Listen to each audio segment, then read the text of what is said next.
Well, good morning. The Lieutenant Governor's on vacation, but I'm very pleased this morning to be joined by the newly named Iowa Sports Foundation Executive Director, Chuck Long. As many of you know, the Iowa Sports Foundation began back in 1987. I was proud to be part of helping launch the Iowa Games, which was the first event of the Iowa Sports Foundation, as a way to help provide recreational opportunities for Iowans of all ages and abilities. In this past year, over 280,000 Iowans participated in the Iowa Sports Foundation events, programs, or challenges. Today, we're making progress towards our goal of becoming the healthiest state. And Iowa Sports Foundation has played an important role in that. When we launched the Healthiest State Initiative in 2011, we ranked 19th in the Gallup Healthways Wellbeing Index. Today, we rank 10th in that index. Other states are also taking notice and working to improve the health of their citizens as well. Last fall, Governor John Kitzhaber launched the Oregon Healthiest State Initiative. Now, he's another governor that served and came back, and he's also a medical doctor, and he's another guy with a mustache. So we feel like we have some things in common.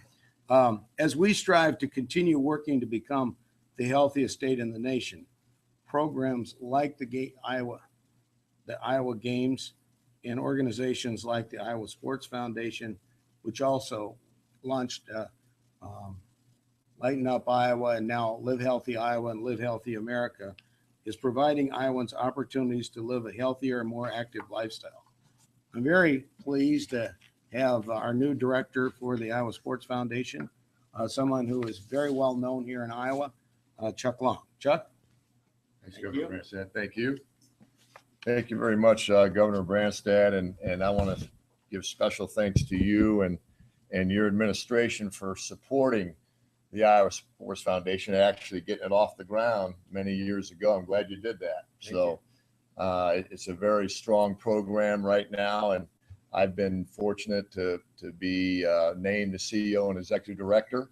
I've actually been going around with the great Jim Hallahan, and he has shown me the ropes of the organization, and it's amazing. And I want to give some credit to him and his staff. It's amazing what he's built over the years through your help, of course, and how it's grown. My goal and job is to keep it growing, to maintain what we have and keep it growing. I'm very proud of the fact that we have four very strong programs or pillars within the Iowa Sports Foundation. As Governor Branstad mentioned, the Iowa Games, probably been around the longest. I remember when that was first launched back in 1987. There's actually over 62 sports involved with the Iowa Games now.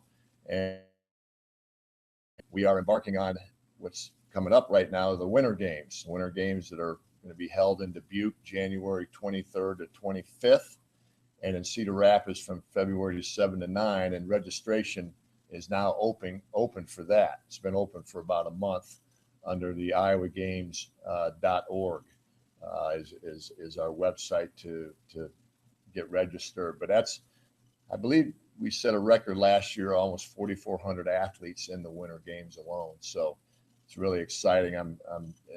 That's coming right around the corner. We also have Live Healthy Iowa, which is actually starting today. Registration opens today with a January 26th start, and that will run through April 3rd, correct? January 26th to April 3rd. It's the Live Healthy Iowa 10-week wellness challenge. And it's a program that I actually was involved with last year in another company.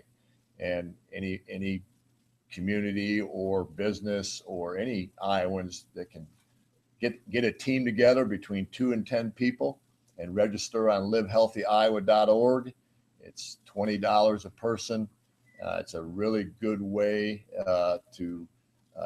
really inexpensive way to be part of a wellness program. And I know it's done wonders. And I could give an example. Last year, I was part of a team and we lost a significant amount of weight. We kept track of our exercise, our nutrition. There's recipes online. There's a lot of wealth of information on our website regarding that. And that is a special program. Over 200,000 people are involved throughout the year in our Live Healthy Iowa program.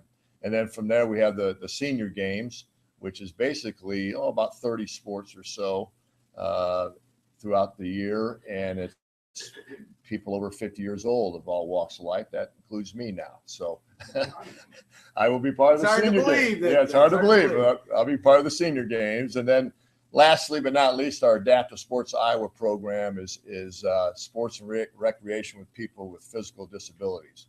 This one is near and dear to my heart because I grew up with a brother with cerebral palsy. So I was part of his program throughout his life. And this is a very special program that I would like to grow now and in the future. But I'm very honored, very proud to be a part of it. I want to thank all of our volunteers. We have great volunteers statewide.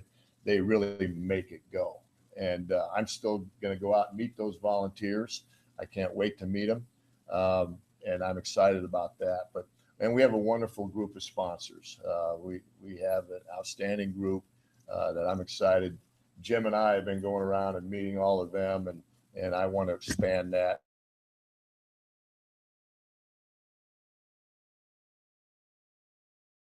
Mine as well. That really fits me, or I fit it. It's when they approached me about it, I knew right away that I wanted to be a part of it. And I'm glad that we have your administration backing it. That means a lot, and we're gonna make you proud, Governor Branstad. So it's gonna be a lot of fun. We're excited about the growth and opportunity ahead. Thank you very much. Okay, we'd be glad to answer questions on this. You know, we've been very blessed with great leadership. The Iowa Sports Foundation, Jim Hallahan is here, and for many years he led it and did an outstanding job. And having Chuck Long as a leader today, I think, you know, with his visibility and his experience, I think we can bring it to an even greater level. So we're very excited. Yes, sir. The Gallup survey from 2013-2014, the state dropped 1 place. Right. And another ranking this year, we dropped 6 places. Is the state going in the wrong direction on healthiest state? Well, it all depends upon the criteria that are used. And I think this United Health survey uses a different set of criteria than Gallup Healthways. I've said from the very beginning, you know, that as my high school football coach say, when the going gets tough, the tough get going. It's going to get a lot tougher to move from where we are 10th to 1st, and because the competition is very stiff there. But I think that we need to take that as a challenge, and we need to continue to work on all aspects of it.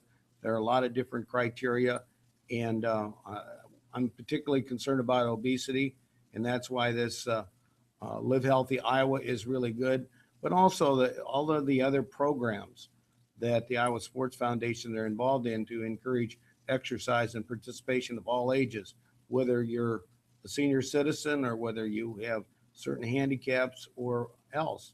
There's an opportunity for everybody to participate. Other questions? Yeah, question on the subject. Okay. You reported a story over the weekend opposing a vote, a straw poll vote in a summer event for the Republican Party.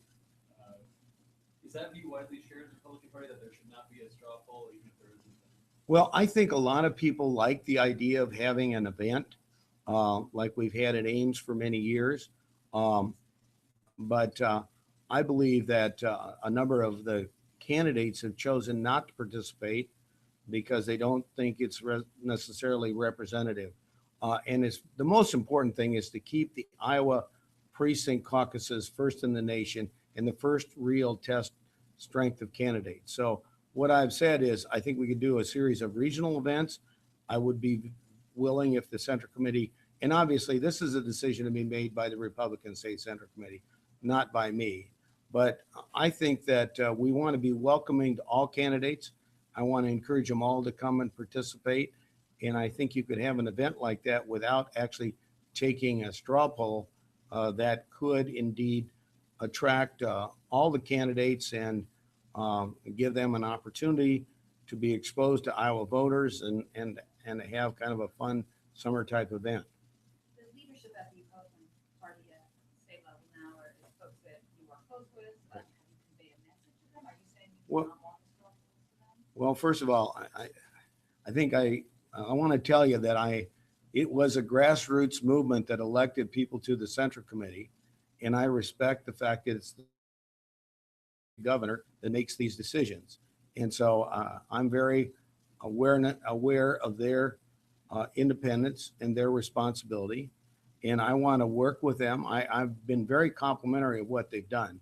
They inherited a party that had big problems, that hadn't been raising money, that hadn't been focused on electing candidates.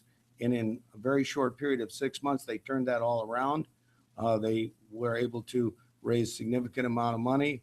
They were able to really focus on helping all the candidates. We had a very successful election, of course, electing the first woman senator from Iowa, Joni Ernst, 2 open seats for Congress. We won both of those, the governor, lieutenant governor's race, the secretary of state's race that was open. So I think the Central Committee's done a good job. I also am very complimentary of their decision not to, as members of the Central Committee, endorse presidential candidates. I think that also helps lay the groundwork for candidates to feel it's going to be a fair and level playing field for all candidates. And that's what I really want. And I think that's important for us to preserve Iowa's first in the nation precinct caucuses as the first test. There's obvious great benefits to the state of Iowa. We've already seen that from the number of candidates that are coming here, and we want them to feel very welcome and that they will all be treated fairly. Have you asked members of the Central Committee to stop holding the straw poll? Have you asked them to stop holding that? I have not tried to influence them other than I believe I have, made statements as to my interest in making sure we have a level playing field and we treat all candidates fairly. But I do respect the Central Committee's, responsibility to make decisions like this. And I have confidence that they will do what they think is in the best interest of the party. Certainly to date, I think they've had a great track record. And I've gone through that, both in fundraising, supporting all the candidates, and as members of the Central Committee, saying that they're not going to be endorsing or supporting particular candidates, but giving everyone an equal opportunity. Are you Hoffman concerned? told me a couple of days after the election that he was meeting with you and Steve King and Johnny Ernst and other elected officials, and you were going to come up with a proposal that would be presented perhaps to the Central Committee. Has that meeting happened?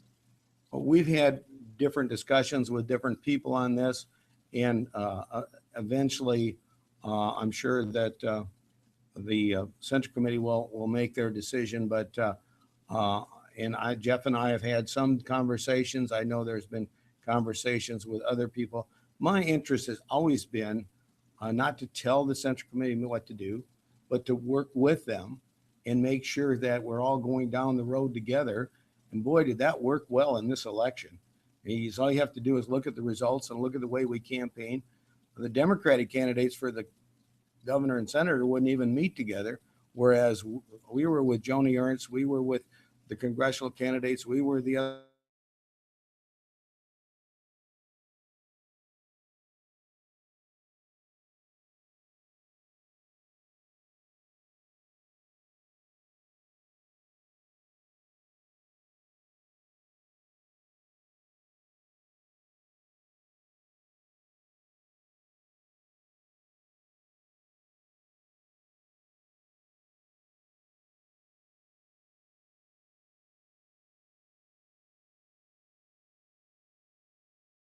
We don't have the problems of the past. Are you concerned that the straw poll could put the state in violation of RNC rules? Well, that's another issue that I think the Senate Committee has to address.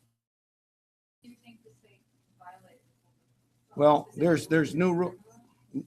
Yeah, and you better, I think, I'm not knowledgeable on all the details of the Republican National Committee, but I can tell you that after the last convention, a decision was made that there would be apportionment of delegates based on the candidate's strength in the Iowa caucuses. And also that there would be penalties for people that tried to, and this is something good, that tried to move up their caucuses. There could be, the National Committee could penalize them and reduce their number of delegates. And I think and I've had some discussions with Reince Priebus, and he's very serious about enforcing that. And he wants to make sure that the process is one that doesn't have dozens and dozens of debates, but is much more focused. And that's one I've always believed in. You know, I've participated in debates at every one of my campaigns, usually 3 debates. And I think that the Republican National Committee sees the wisdom of having a limited number of focused debates and not having all, you know, a lot of them.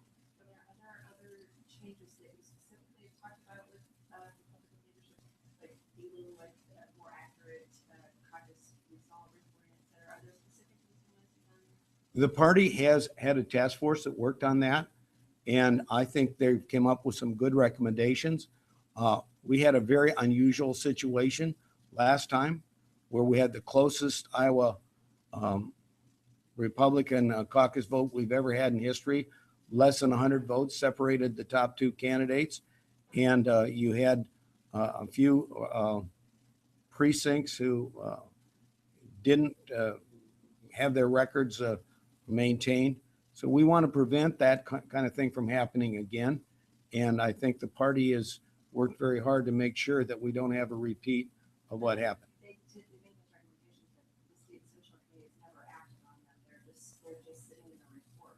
Yeah, I understand that, but I would expect before we get to the caucuses, they will take action and see to it that we have a level playing field and we have a fair system to prevent inaccuracies in the reporting of the caucus results. You have said in the past that it is time to look at changing the way schools are financed. Right. There's a committee meeting upstairs today on that very topic. Do you have your own recommendation that you plan to present to legislators in January? Well, actually, we began that in 2013 when we passed our new teacher leadership program. And as you know, we're in the process of phasing that in. The first year was a planning year. This year, an additional $50 million was provided to reward teachers that take on more responsibility as lead teachers or mentors or coaches. And 1/3 of the students are getting the benefit of that. Another $50 million will be provided in the next year, and another 50, and then another $50 million in the 3rd year. And that will provide funding to be able to do that in all the school districts of the state of Iowa. In addition to that, I intend, and we also changed the funding formula from allowable growth to supplemental state aid. So there wouldn't be an automatic property tax increase, but that it would come from state dollars. I intend to recommend for the biennium, both years, for fiscal years 16 and 17, my recommendations for supplemental state aid on the 2nd day of the session when I present the condition of the state address and the entire budget. Now, we know by law I'm not required to do that to the end of January, but I intend to do that to give the legislature an opportunity to go to work on this right away. I know schools would love to have this decision made early so that they have stability and predictability, and they know how much their funding will be. We're not going to have any across-the-board cuts. We're going to fully fund the school aid formula, but I'm going to be very careful about not over-promising. I want to make sure we can deliver what we promised to do, and we intend to do it in this very thoughtful and systematic way. Are there other questions? All right. Okay. We got one more from Ted. What's your advice to the Iowa National Guard as they talk with Senator-elect Ernst about making accommodations so she can continue to serve? Well, I don't really have advice for that. I think that, Commander-in-Chief. well, I'm Commander-in-Chief of the Iowa National Guard, which means I get to call them out if we have a flood, a tornado, or something like that. But when it comes to those kind of decisions, those are internal decisions. And Senator Ernst is a lieutenant colonel in the Iowa National Guard. And as I said, you don't get to be a lieutenant colonel in the National Guard without leadership ability. Plus, we have Tim Orr as the Adjutant General, he's a 2-star general. He's a great leader for the Iowa National Guard. I've enjoyed working very much with him, and I'm sure between our Adjutant General and Senator Ernst, they can work out what they think is appropriate. I think there are other senators in the United States Senate that serve in either the Guard or the Reserve, and I think it's good to have people that have knowledge and experience about our national defense and the interrelationship between the reserves and the regular military. I happen to be one of the 10 governors that are on the Governor's Advisory Council to the Pentagon, National Guard, and to Homeland Security. And I felt that it's critically important that we have a good collaboration between those levels of our national defense. Thank you. Thank you. Thank you, Chuck. Thank you.